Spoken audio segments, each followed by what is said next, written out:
Captain Thorat प्रकरणी रुपाली चाकणकरांच्या राजीनाम्याचे आदेश सन्माननीय गृहमंत्र्यांनी दिल्याचं समजते.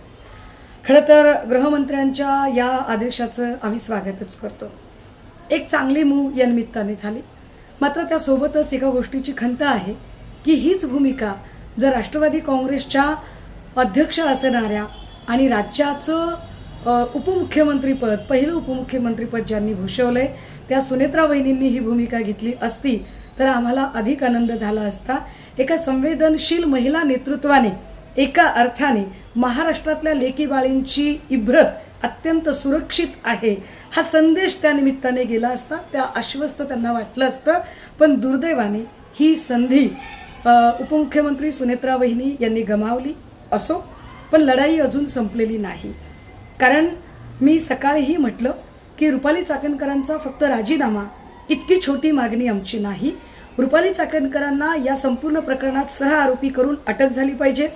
रुपाली चाकणकरांची नार्को टेस्ट झाली पाहिजे. त्यांचे सगळे कॉल रेकॉर्ड्स तपासले गेले पाहिजेत.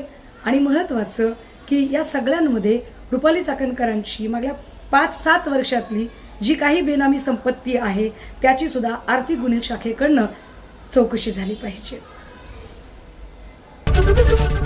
एबीपी माझा, उघडा डोळे बघा नीट.